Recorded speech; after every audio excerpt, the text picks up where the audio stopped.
Paul McAdam now tells us that the move to reorganize the sugar industry prompted the allocation of billions through the national budget to address issues such as workers' severance. These sums were needed as the government began implementing plans to return the sugar industry to a state of profitability after years of billion-dollar bailouts.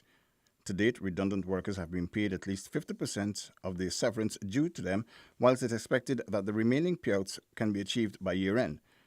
Prime Minister Moses Nagamootoo reminded that the government understands its responsibility and the need to save at least 10,000 jobs. It's a requirement of the law, and at no time did we ever even thought that severance would not be paid. But we had a situation where Gaisuco was bankrupted. Gaisuco has no finances of its own.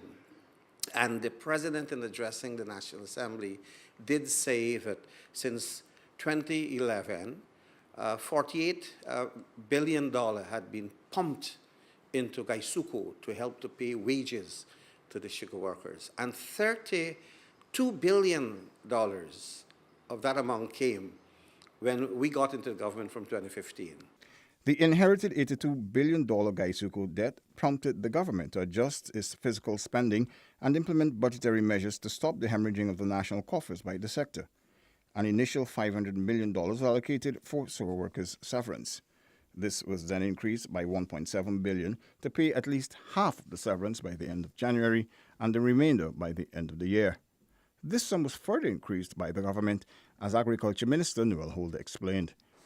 Thought that they would be able to consider all the employees whose severance was $500,000 or less, which should be able to be paid full.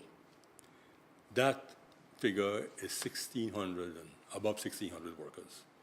So immediately 1/3 of the 4,763 workers would have been totally paid off as severance.